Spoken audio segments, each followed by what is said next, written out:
ಯಾರಮ್ಮ ಇವಳು ನಶೆಯ ಹುಡುಗಿ. ನಾನೇನ್ ಹೇಳ್ತಾ ಇದ್ದೀನಿ ಅಂದ್ರೆ ಗಲಭೆ ಬಗ್ಗೆ ಮಾತಾಡೋದಕ್ಕೆ ಈ ನಶಾ ಹುಡುಗಿ ಬಗ್ಗೆ ಕೂಡ ಮಾತಾಡ್ತಾ ಇದ್ದೀನಿ. ಯಾರ್ ಬಗ್ಗೆ ಗೊತ್ತಾ? ಆ ಮಹಿಳೆ ಒಬ್ಳು ಲಾಠಿ ಏಟ್ ತಿಂದು ರೋಡಲ್ಲಿ ಬಿದ್ದು ವಿಲ ವಿಲ ಅಂತ ಒದ್ಲಾಡ್ಬಿಟ್ಲು ಅಂತ ನಮ್ ರಾಧಕ್ಕ ಸ್ಟೋರಿ ಮಾಡ್ಬಿಟ್ಟು ಹಾಕಿದ್ರು. ನಾನೇ ಹಾಸ್ಪಿಟ್ಲಿಗೆ ಖರ್ಚಾದ್ರೂ ಕೊಟ್ಬಿಟ್ಟು ಕರ್ಕೊಂಡ್ ಹೋಗ್ತಿದ್ನಮ್ಮ ನಿನ್ನನ್ನ, ಬಾ ನಾನ್ ಕರ್ಕೊಂಡ್ ಹೋಗ್ತೀನಿ ಅಂದ್ರೆ ಆಕೆ ಫುಲ್ಲು ನಶೆಯಲ್ಲಿ ಹೇಳ್ತಾಳೆ. ಅಂದ್ರೆ ಏನು ಧರ್ಮದ ನಶೆ ತಲೆಗೆ ಹತ್ಬಿಟ್ಟಿದೆ. ಏನಕ್ ಹೋಗಿದೀನಿ ನಾನು ಅನ್ನೋದನ್ನು ಮರ್ತೋಗ್ಬಿಟ್ಟಿದೆ. ಪಾಪ ಹೇಳ್ತಾಳೆ, ನಾನ್ ಹಿಂದೂ ಧರ್ಮಕ್ಕೋಸ್ಕರ ಹೋಗಿದೀನಿ, ನಾನ್ ಉಳಿಸ್ಬಿಡ್ತೀನಿ ಧರ್ಮನ ಅಂತ. ಪಾಪ ಅಮಾಯಕಳು ಅಂತ ಹೇಳ್ಬೇಕೋ, ಏಟ್ ತಿಂದಿದ್ದಾಳೆ, ಪಾಪ ಪೆಟ್ಟು ಬಿದ್ದಿದೆ ಅಂತ ಹೇಳ್ಬೇಕೋ ನನ್ಗ್ ಅರ್ಥ ಆಗಲ್ಲ.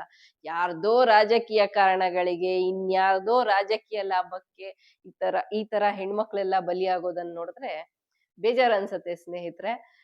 ಅದೇನೇ ಇರ್ಲಿ, ಆಕೆಯ ಒಂದು ಭಾಷೆ, ಆ ಭಾಷೆ ನೋಡಿದ್ರೆ ಬಹಳ ಅಸಹ್ಯ ಹುಟ್ಸತ್ತೆ.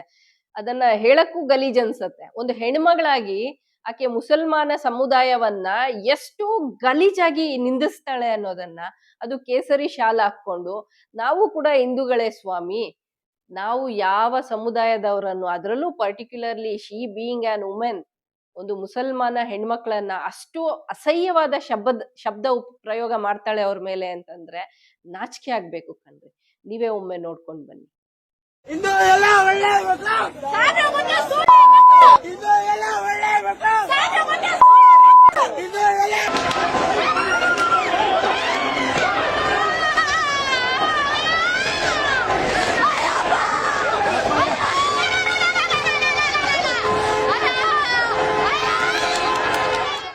ಕೇಳಿಸ್ಕೊಂಡ್ ಬಂದ್ರಲ್ಲ ಆಕೆ ಭಾಷೆ, ಈ ರೀತಿಯಾಗಿ ಮಾತಾಡಿದಾಳೆ. ಅದಕ್ಕೆ ಸೋಷಿಯಲ್ ಮೀಡಿಯಾದಲ್ಲಿ ಇವತ್ತು ಫುಲ್ಲು ಟ್ರೋಲ್ ಆಗ್ತಾ ಇದ್ದಾಳೆ. ಏನಂತ ಗೊತ್ತಾ?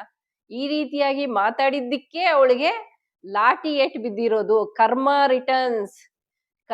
ರಿಟರ್ನ್ಸ್ ಇರೋದು ನಮ್ಮ ಧರ್ಮದಲ್ಲಿ, ನಮ್ಮ ಹಿಂದೂ ಧರ್ಮದಲ್ಲಿ.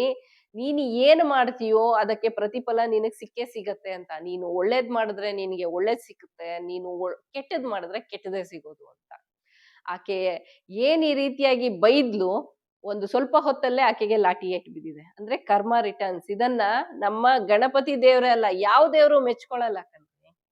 ಧರ್ಮ ರಕ್ಷಣೆ ಅಂದ್ರೆ ಏನು? ಹೆಣ್ಣು ಮಕ್ಕಳಿಗೆ ನಿಂದಿಸೋದ? ಅದ್ರಲ್ಲೂ ತಾನೂ ಒಂದು ಹೆಣ್ಣಾಗಿ ಇಷ್ಟು ಅಸಹ್ಯವಾಗಿ ಕೆಟ್ಟ ಕೊಳಕು ಭಾಷೆ ಮಾತಾಡ್ಕೊಂಡು ಗಂಡ್ಮಕ್ಳ ಜೊತೆಗೆ ನಡ್ಕೊಂಡು ಹೋಗ್ತಾ ಆಕೆ ಮಾತಾಡ್ತಾಳಲ್ಲ, ಅಸಹ್ಯ ಅನ್ಸ್ಲಿಲ್ವಾ ಈಕೆಗೆ? ಒಂದು ಕ್ಷಣ ನಾನು ಕೂಡ ಒಂದು ಹೆಣ್ಣು ಅನ್ನಿಸ್ಲಿಲ್ವಾ?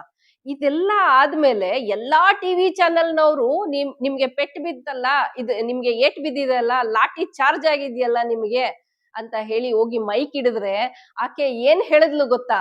ನನಗೆ ಈ ಥೂ ಅನ್ನಿಸ್ಬಿಡ್ತು. ಏನ್ ಅನ್ನಿಸ್ಬಿಡ್ತು ಹೇಳಿ? ಥೂ ಅನ್ನಿಸ್ಬಿಡ್ತು. ಆಕೆ ಲಿಟ್ರಲಿ ಏನ್ ಹೇಳಿದ್ಲು ಅಂದ್ರೆ, ನೋಡ್ರಿ ನನ್ಗೆ ಯಾರೋ ಹೊಡೆದಿರೋನು ಅವನು ಮುಸ್ಲಿಮೇ ಇರಬೇಕು, ಅವನ್ನ ಕರ್ಕೊಂಡ್ ಬನ್ನಿ, ಅವನ್ನ ಬರಕ್ ಹೇಳಿ. ಏಕವಚನದಲ್ಲ, ಅದನ್ನು ಒಬ್ಬ ಪೊಲೀಸನ್ನ ಅವನ್ನ ಬರಕ್ ಹೇಳಿ, ನನ್ ಮುಂದೆ ಪ್ಯಾಂಟ್ ಬಿಚ್ಬಿಟ್ಟು ನಿಂತ್ಕೊಳಕ್ ಹೇಳಿ ಅಂತ ಹೇಳ್ತಾಳೆ. ಇದು ಆಕೆಯ ಭಾಷೆ, ಇದು ಆಕೆಯ ನಡತೆ. ಈ ರೀತಿಯಾಗಿ ಎಲ್ಲಿಯಾದ್ರೂ ನಮ್ಮ ಹಿಂದೂ ಧರ್ಮವನ್ನ ರಕ್ಷಣೆ ಮಾಡ್ಲಿಕ್ಕೆ ಸಾಧ್ಯ ಉಂಟೆ ಸ್ನೇಹಿತರೆ? ನಮ್ಮ ಧರ್ಮ ನಮ್ಗೆ ಏನ್ ಹೇಳ್ಕೊಡತ್ತೆ? ನ್ಯಾಯ, ನೀತಿ, ಧರ್ಮ ಅಂತ ಹೇಳಿದ್ರೆ ಸರಿಯಾದ ಈಗ ಕಲ್ಲು ಹೊಡೆದಿದ್ದಾರೆ ನಮ್ಮ ಗಣೇಶೋತ್ಸವ ನಡೆಯುವಾಗ ಅಂತಂದ್ರೆ ಕಾನೂನು ಕ್ರಮ ತಗೊಂಡಿದೆ, ಅವರನ್ನ ಅರೆಸ್ಟ್ ಮಾಡಿಸಿದ್ದಾರೆ, ಕಾನೂನು ರೀತಿ ಹೋರಾಟ ಮಾಡ್ಬೇಕು. ಸರಿ, ಈಗ ಇದು ಗಲಭೆ ನೀವು ಪ್ರತಿಭಟನೆ ಮಾಡ್ಲೇಬೇಕಾ? ಪ್ರತಿಭಟನೆ ಮಾಡಿ. ಹೆಣ್ಣನ್ನು ನಿಂದಿಸಿದ್ದೆ ಯಾಕೆ? ಪ್ರತಿಭಟನೆ ಪ್ರತಿಯೊಬ್ಬರ ಹಕ್ಕು. ಆಯ್ತು, ಹಿಂದೂ ಸಮುದಾಯದಿಂದ ನೀವು ಪ್ರತಿಭಟನೆ ಮಾಡಿ, ಸಾವಿರಾರು ಜನ, ಲಕ್ಷಾಂತರ ಜನನ ಸೇರಿಸಿ ನೀವು ಪ್ರತಿಭಟನೆ ಮಾಡಿ. ಆದ್ರೆ ಅಸಭ್ಯವಾಗಿ, ಅಸಹ್ಯವಾಗಿ, ಏನೂ ತಪ್ಪು ಮಾಡದ ಹೆಣ್ಣು ನಿಂದನೆ ಸರಿಯೇ? ಸ್ನೇಹಿತರೆ, ನಾನು ಇನ್ನೊಮ್ಮೆ ಕೇಳ್ತಾ ಇದ್ದೇನೆ, ಹೆಣ್ಣು ನಿಂದನೆ ಅಷ್ಟು ಗಲೀಜಾಗಿ ಮಾಡಿದ್ದು ಸರಿಯೇ? ಇದು ಸರಿ ಅಂತ ಅನ್ಸುತ್ತಾ ಯಾರಿಗೇ ಆಗ್ಲಿ? ಹಿಂದೂ, ಮುಸ್ಲಿಂ, ಕ್ರಿಶ್ಚಿಯನ್ ಯಾರೇ ಆಗ್ಲಿ, ಇದು ಸರಿನಾ? ಆಕೆ ಬಾಯಲ್ಲಿ ಬಂದಂತಹ ಮಾತು.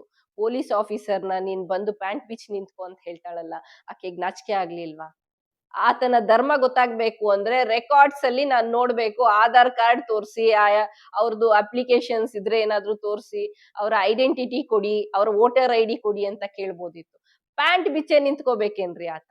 ಈಕೆಗೆ ಆತ ಹಿಂದೂನಾ ಮುಸ್ಲಿಮಾ ಅಂತ ತೋರ್ಸ್ಲಿಕ್ಕೆ? ಎಲ್ಲಿವರೆಗೂ ಈ ತರ ಈ ಬುದ್ಧಿಮಾಂದ್ಯ ಅಥವಾ ನಶಾ ತುಂಬಿಕೊಂಡಿರ್ತಾರೆ, ಧರ್ಮದ ನಶಾ, ಅಲ್ಲಿವರೆಗೂ ಹೀಗೆ ಆಡ್ತಾರೆ.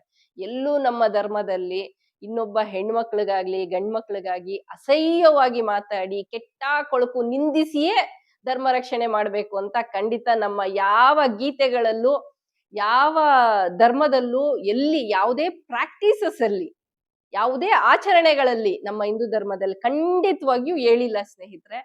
ಈ ವಿಡಿಯೋ ಇಡೀ ಈ ರೀತಿಯಾಗಿ ನಡ್ಕೊಳ್ಳುವಂತಹ ನಶಾ ನಾಯಕಿಯರಿಗೆ ಕಳಿಸಿಕೊಡಿ. ಈ ವಿಡಿಯೋ ಅವ್ರಿಗೆ ತಲುಪಬೇಕು. ಹಾಗೆ ಇವರನ್ನ ಉಚ್ಚೆಬ್ಸಿದಾರಲ್ಲ ಈ ಬಿಜೆಪಿ JDS ನಾಯಕರು, ಅವ್ರಿಗೂ ಸ್ವಲ್ಪ ರೀಚ್ ಮಾಡಿಸಿ. ಅವ್ರ ಮನೆ ಮಕ್ಕಳು ಮಾತ್ರ ಚೆನ್ನಾಗಿ ಹಬ್ಬ, ಒಳ್ಳೆ ಡ್ರೆಸ್ ಹಾಕೊಂಡು ಹಬ್ಬ ಮಾಡ್ಕೊಂಡು ಜಾಲಿಯಾಗಿರ್ಬೇಕು. ಬಡವ್ರ ಮನೆ ಮಕ್ಕಳು ಪೆಟ್ರೋಲ್ ಬಂಕಲ್ಲಿ ಪೆಟ್ರೋಲ್ ಹಾಕೋರು ಮಾತ್ರ ಈ ರೀತಿ ಕೇಸ್ ಹಾಕಿಸ್ಕೊಂಡು ಲಾಠಿ ಚಾರ್ಜ್ ಮಾಡಿಸ್ಕೊಂಡು ರೋಡಲ್ಲಿ ಬಿದ್ಕೊಂಡು ಹತ್ಕೊಂಡು ಇರ್ಬೇಕು ಅಲ್ವಾ? Anyways friends, thank you for watching this video. Please subscribe my YouTube channel Shailaja Amarnath. Thank you for watching this video.